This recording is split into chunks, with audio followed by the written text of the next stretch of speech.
Happy Friday, educators at North Clayton High School. This is your technology liaison, Miss Sonia Hartley. We are meeting today to go over a survival guide to become a Google Certified Educator. As you see, posted my email address. So if you have any questions in regards to anything that I'm saying today, please feel free to reach out to me and I'll be able to provide some of the resources I'm discussing in today's training, as well as some of the tidbits that I've gained from going through the process of being a Google Certified Educator. I'm actually currently a Google Certified Trainer, and that just shows that I've done a couple of steps beyond what it takes to be a Google Certified Educator. But by no means am I not willing to help and assist you in any way possible that I can. I'm going to go ahead and just let you know there should be a sign-in sheet provided to you by administrators that will allow for you to go ahead and get your credit for attending today's training session. Again, if you need that, feel free to email me and I will go ahead and send that out to you as well. I want to make sure to state the objectives for today and just to give you an idea of what the purpose of the exam is, not going verbatim and just reading from my screen, but just to let you know that there's some techniques that even I was able to discover by going through the practice course to get my Google certification level one. And it's been very helpful to me, especially over the last 2 years or so, even prior to COVID restricting us to specifics that we can only utilize since we are so limited to some of the resources, and just being more mindful of the paper that we use and being more in the 21st century when we're talking about our pedagogy and education and instructional technology. And I'm also going to go over the various steps that are necessary prior, during, and after the exam for you to be successful. Let's see. Now, the purpose, of course, everyone has a different reason why they would be interested in taking this particular exam. I would say for me, initially, in becoming a technology liaison, it was a requirement. I wasn't really just fully aware of what the requirements were and what the whole concept entailed. I was pretty much brand new, even though I've never been a technology shy person, but I just was not aware of what all the details were and what really was included in the Google Educator certification. You're also introduced to a variety of innovative techniques, things that you may not get introduced to on a day to day basis when it comes to instructional technology. So that was very beneficial. And like I said, I'm speaking from experience. And you are able to make tons of connections with other teachers and just various educators that are engulfed and very uh, knowledgeable when it comes to instructional technology. There's some other purposes, like I said, there depending on the individual, but those are just the key ones that I'm aware of, and we'll see. If there's anything that you may have questions about individually, and you know how to find me. This right here, just to get started, is a screenshot of a practice checklist. I've created one of those, of course, myself, but this is definitely a very um, handy checklist, and I'll have access to that to be able to forward it to you, um, maybe within an email or even with a link on a Canvas site. I know we already have so many different Canvas courses going on between trainings, and possibly you have in more than one section as a teacher. So I wanted to minimize that just a little bit. But as soon as the Google site is available for North Clayton High School and instructional technology, I will also post that as well. So please feel free to ask me for any of these resources. The content of the exam, And you're probably like, okay, we've already got a lot of instructional technology going on, but there is such a benefit in being able to be familiar with these various different um, resources, just to name a few. Of course, Gmail, and there are so many tools available that will make life so much easier for you if you do the work that comes up front, and then throughout your year you'll be able to save so much time as you are maneuvering through your different aspects of your job. So Google Calendar is another. YouTube, and a lot of people are not aware that Google does uh, own YouTube, and um, they also have such a broad variety of resources that you can utilize in YouTube that the students may not be able to access right away, but there are ways for you to be able to screen record yourself, or even more so build on your quote unquote brand as a teacher. Of course, Google Search, Google Drive, Google Docs. We have Google Notes, Sheets, Google Forms. That's Google Drawings right here in the red, as well as Google Sites. These are Google Groups, as well as the Google Meet. And then we have Classroom, and I'll get a little more into detail about that in just a few minutes. All right, so the skill shop is also another link that I will provide for you that will give you some insight on how you can actually benefit from the various training courses that are available in the skill shop, which contain videos, scenarios that other teachers have experienced, or even just make believe scenarios to give you an idea on exactly how you can utilize these various resources, and just experiences that real life teachers have documented or given reviews that Google is forwarding to us, so we can benefit from those experiences that teachers have had.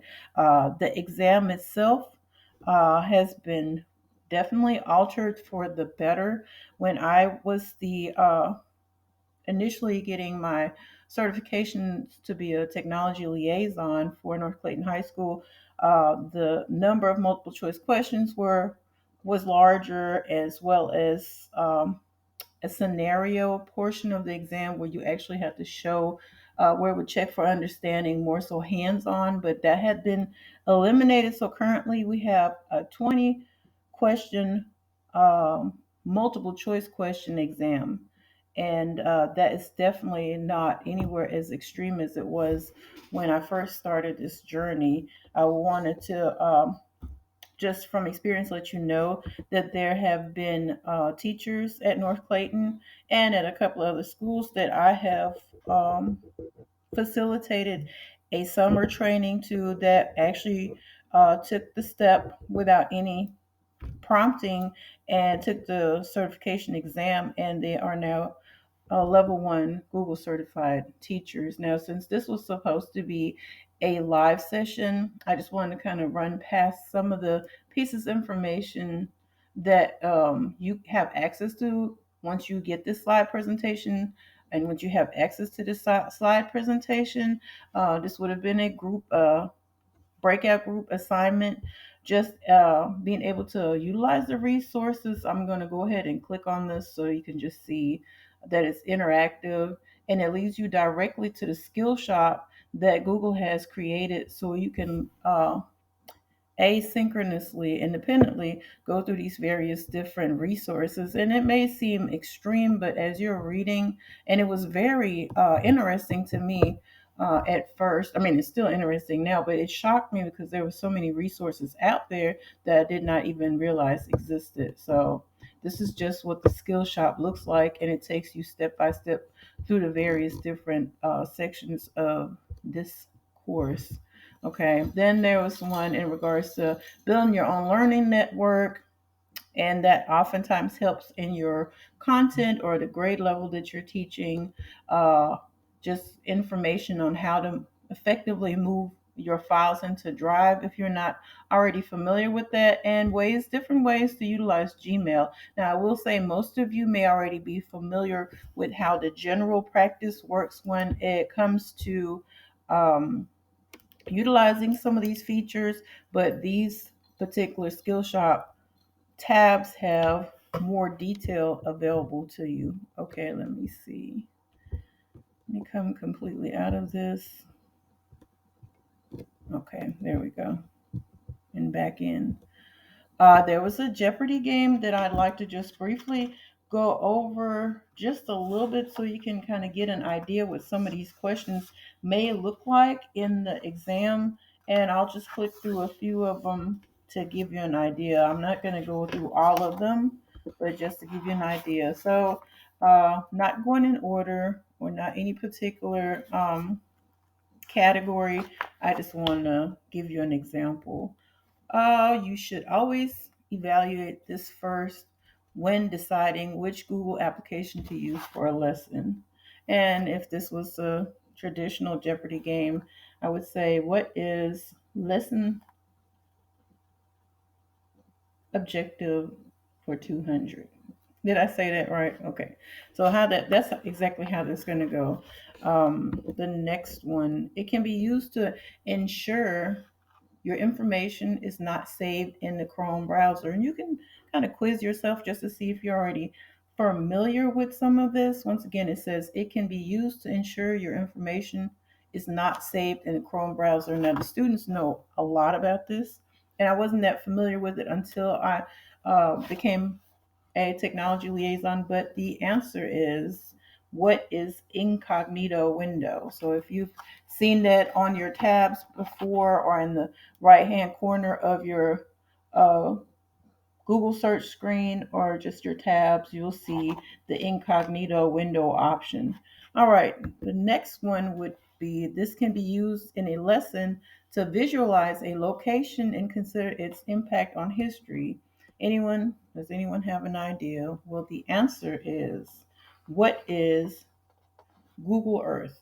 And I use that by me teaching social studies. I use Google Earth, not as much as I used to, because I think I overdid it at first when I first realized what Google Earth had to offer. But now I've become a little more relaxed. But the students really enjoy, especially now that in 2021 traveling is still not as um, common as it was, or even going on field trips.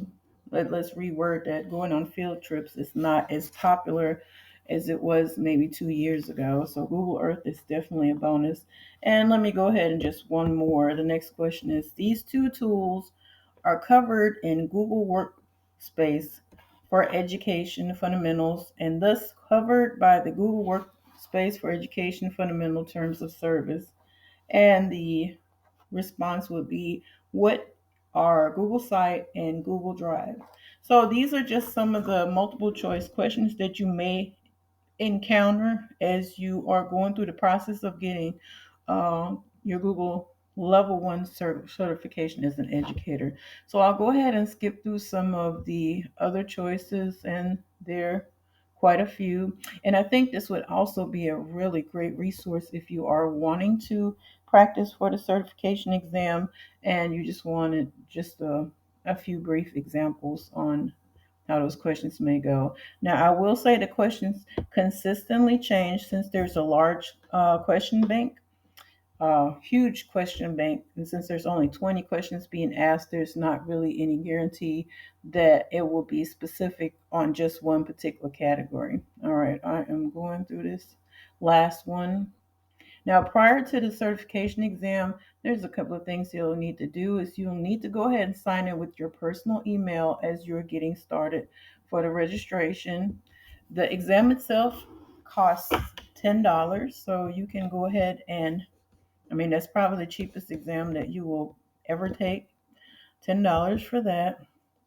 You have 8 days to complete the exam. So once you are registered and you've paid your $10, you have 8 days to complete the exam. And the exam, you have 3 hours to complete it. When I took the exam, I needed my 3 hours. But then I had the number of questions was higher. And there was another portion to the exam. So they're still allotting 3 hours, and that will get you through there fairly quickly. I would say 20 questions. I don't think you'll take um, 3 hours. And of course, make sure you check your internet connection, because the exam, once it stops, may it be through something that is your fault or not at fault, it will ask for you to retake it again. Of course, then you'll have to wait a specific number of days before you can register again, and you will have to pay your $10 as well. All right. During the certification exam, you're going to have to be in an area where you have a lot of privacy. You'll be in an incognito window. So, technically speaking, there's no way for anyone to quote unquote hack your examination. And you will receive an email that will tell you that your exam is ready to go. So, there's a step by step process that Google will walk you through. After the examination, you'll receive an email that you've either passed or didn't pass. And I would say that if you do not pass, then it will give you, because you have to pass with an 80, it will give you the gist of what portion of these various different applications you were struggling with, so you can, whenever you decide to go back and retest, that you have a focus on what you need to study on. Again, no different. That's what we tell our students when we analyze and take a look at some of the objectives that they may be struggling with, and this is exactly what Google will do for you. Now, to just really get started, once I give you the product resource information, each one of these tabs will give you some insight on how you can learn more about classroom forms, docs, slides, and so on and so forth. I know I started using, ironically, Jamboard. I didn't start using it more until after the exam, but I was already familiar with it quite a bit, just from learning from others in the school and others in the district. I also um, know that it's an option for you to choose the language that you would like to take this exam in. And I have, like I said, I have the resource product guide link for you, and those also come with videos and specific descriptions from YouTube, so you wouldn't just flail around to have to look for that information, as well as a link that will assist with you being able to register for the exam. All right, so this is the end. And I just wanted to kind of give a quick overview. If you're having just even the inkling of a thought that you would want to get certified, and if you ever get an email from me and you look at the bottom of my signature, then you'll see the Google Trainer. Then I have a level 1 and level 2 certification through Google, as well as other resources with Screencastify and Mimeo, and it's assisted me throughout the last 2 years being able to feel more comfortable with navigating instructional technology. I will say that, and I'll go back to the very beginning of this so you can notate my email address if you need to contact me, or you need to come to my classroom to ask me a question in person. I would say having the level 1 certification is definitely a game changer, and it made me feel like I'm holding myself more accountable to be at the best of my ability when it comes to serving the students, and even my peers, to be able to make learning a tad bit more fun, more organized, and definitely more effective and efficient. So, once again, I am here for you whenever you need me. Your sign in link should be made available to you by our administrators, and I look forward to seeing you in November for the next technology liaison training. You have a wonderful day.